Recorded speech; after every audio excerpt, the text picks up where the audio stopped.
Ibu, Bapak, Saudari, Saudara, rekan-rekan muda, dan adik-adik sekalian dimanapun Anda berada, bertemu kembali dengan saya Romo Tino SSCC di dalam catatan pesiarah.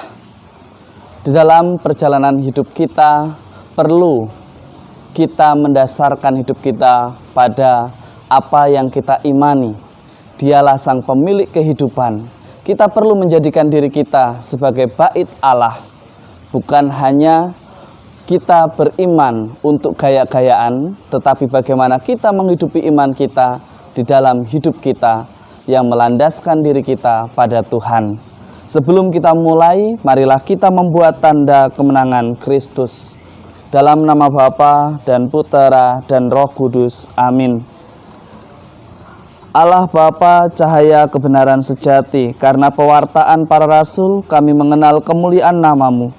Semoga berkat doa Santo Simon dan Yudas Tadeus, gerejamu tetap berkembang subur, menjadi tanda penyelamatan dan semakin banyak orang mengenal Engkau di dalam kehadiran dan karya kami sehari-hari. Demi Kristus pengantara kami. Amin. Ibu, Bapak, Saudari, Saudara, rekan-rekan muda dan adik-adik sekalian, dari surat Rasul Paulus kita tahu bahwa jemaat di Efesus dibangun atas dasar para rasul dan para nabi. Gereja perdana mereka dibangun dengan meletakkan dasar Kristus sebagai batu penjurunya. Rasul Paulus di dalam suratnya kepada jemaat di Efesus menegaskan hal ini untuk meneguhkan iman yang saat itu ia hadapi dan menyadarkan kita semua bahwa kita adalah bait Allah yang kudus, di mana kekudusannya mesti kita jaga. Hari ini kita pun merayakan Hari Raya Sumpah Pemuda. Kita diingatkan sebagai seorang pemuda yang mampu menjaga kekudusan diri kita. Kita yang bersumpah menggunakan bahasa Indonesia yang baik, yang benar. Artinya apa? Kita tidak boleh mudah dimakan oleh hoaks yang kita tidak tahu subjeknya siapa. Kita hanyalah objek yang kalau tidak bijaksana akan mudah dimanfaatkan hanya karena nafsu, keegoisan, dan keinginan dari seseorang yang ingin menjerumuskan kita kepada kesalahan. Kita sebagai orang muda Katolik diingatkan untuk belajar meletakkan dan mendasarkan hidup kita pada Dia yang kita imani. Hari ini Yesus mengajarkan kepada kita semua di dalam Injil Lukas bagaimana kita mengawali setiap perjalanan hidup kita dengan doa.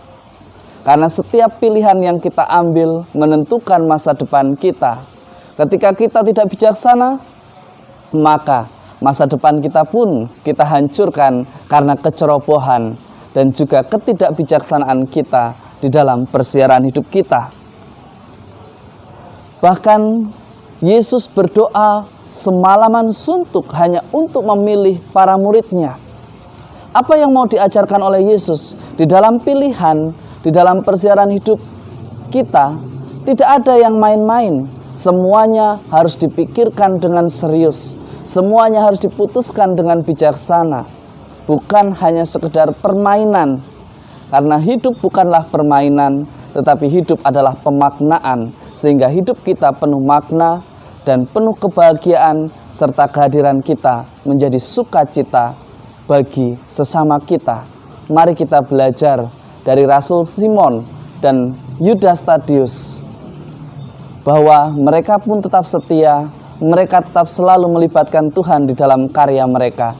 Semoga kita pun juga selalu melibatkan Tuhan di dalam karya, sehingga kita tidak mudah dikritik, disetir, bahkan dihancurkan oleh orang-orang yang tidak bertanggung jawab.